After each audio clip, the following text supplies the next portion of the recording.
आज मुझे रमेश पहलवान जी और उनकी धर्मपत्नी और अपने इलाके की काउंसलर कुसुम लता जी को आम आदमी पार्टी में वापस शामिल कराने में बेहद हर्ष और खुशी हो रही है।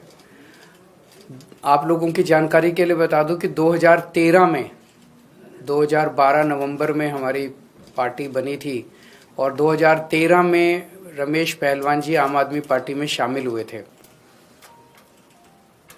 उसके बाद 2017 तक आम आदमी पार्टी में रहे। किसी कारणवश जो भी कारण रहे, फिर ये आम आदमी पार्टी इन्होंने छोड़ दी और आज 7 साल के बाद इनकी घर वापसी हो रही है। तो मैं तहे दिल से दोनों का स्वागत करता हूँ। आप अगर उस इलाके के लोगों से पूछें तो आपको पता चलेगा कि रमेश जी और कुसुमलता जी किस तरह से 24 घंटे अपने लोगों के बीच में रहते हैं। किसी का भी सुख दुख हो, छोटे से छोटे व्यक्ति का सुख दुख हो, हर एक के सुख दुख में ये सबसे आगे रहते हैं। और रेसलिंग के क्षेत्र में, स्पोर्ट्स के क्षेत्र में रमेश पहलवान जी कई संस्थाओं के भी अध्यक्ष और मेंबर हैं और इन्होंने काफ़ी अहम भूमिका दिल्ली के स्तर पे निभाई है। और कुसुमलता जी 2 बार पार्षद रही हैं और पार्षद रहते हुए बीच में 5 साल एससी सीट हो गई थी जिसकी वजह से वो नहीं लड़ पाई, लेकिन उसके बावजूद इनको दोबारा भारी समर्थन मिला। इसी से जाहिर है कि ये अपने क्षेत्र में कितनी लोकप्रिय हैं। तो मैं इनका वापस स्वागत करता हूं और मुझे लगता है कि इनके आने से आम आदमी पार्टी को उस क्षेत्र में काफ़ी मजबूती मिलेगी। चिट्ठी लिखी थी अमित शाह जी को और दिल्ली के अंदर कानून व्यवस्था बहुत ज़्यादा खराब होती जा रही है। दिल्ली में व्यापारियों को खुलेआम फिरौती मिल रही है, व्यापारियों को व्यापार करना मुश्किल होता जा रहा है।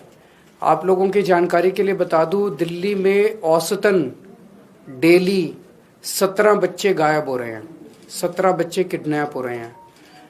कोने कोने में नशा बिक रहा है, महिलाओं का घर से निकलना मुश्किल हो गया है, सड़क पे चलो तो फ़ोन छीन के भाग जाते हैं।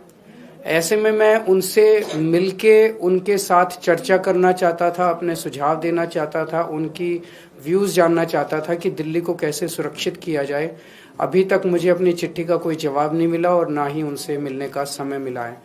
दूसरा, आप जो कह रहे हैं, आपने ये कहा कि अमित शाह जी ने कहा है कि इंडो बांग्लादेश बॉर्डर की निगरानी करना राज्य सरकार की जिम्मेदारी है। मैंने उनका ये बयान सुना नहीं है, लेकिन मैं आशा करूंगा कि कोई भी यूनियन होम मिनिस्टर ऐसा बयान शायद ना दे कि देश के बॉर्डर की सुरक्षा करना राज्य सरकार की जिम्मेदारी है। 4% बॉर्डर है, सबको फेंस नहीं किया जा सकता, तो राज्य सरकारों की जिम्मेदारी है। कोई मैं फिर से यही कह रहा हूँ, आप ये कह रहे हैं कि उन्होंने ये कहा कि जो अनफेंस्ड बॉर्डर है उसकी सुरक्षा करने की जिम्मेदारी राज्य सरकार की है। मैं समझता हूँ शायद कोई भी जिम्मेदार यूनियन होम मिनिस्टर इस किस्म का बयान नहीं देगा। इंडो बांग्लादेश बॉर्डर 4000 किलोमीटर है। उस 4000 किलोमीटर में से 3000 किलोमीटर मुझे बताया गया कि फेंस्ड है, 1000 किलोमीटर अनफेंस्ड है। लेकिन जो रोहिंग्या और बांग्लादेशियों का भारत के अंदर घुसना हो रहा है वो हर तरफ से हो रहा है। जो अनफेंस्ड है वहाँ से भी हो रहा है और जो फेंसिंग है उस पर 2 तख्ती लगा के और उसके ऊपर कूद के आ जाते हैं। तो भारत सरकार कर क्या रही है? क्या भारत सरकार खुलेआम ये एक्सेप्ट कर रही है कि वो देश के बॉर्डर्स की सुरक्षा करने में नाकाम है? पहली चीज तो ये है कि वो बॉर्डर क्रॉस कैसे कर रहे हैं, और दूसरी चीज बंगाल से या असम से दिल्ली कैसे पहुंच रहे हैं। और केवल दिल्ली नहीं, इन्होंने झारखंड में कहा कि झारखंड में भी रोहिंग्या रह रहे हैं, पूरे देश में। तो क्या उनको सुनियोजित तरीके से वहां से ट्रांसपोर्ट करके देश के अलग अलग भागों में बसाया जा रहा है? अगर बसाया जा रहा है तो इन लोगों को पता है कि कहाँ बसाया जा रहा है।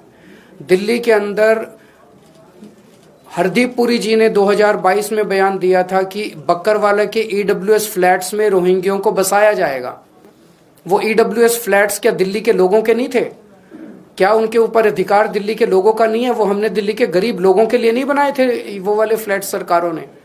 अगर हमारे हक के फ्लैट, हमारे हक के बिजली पानी, हमारे हक के नौकरियां अगर बांग्लादेश से ला लाके इलीगल इमिग्रेंट्स को दिए जाएंगे तो दिल्ली की जनता कहां जाएगी?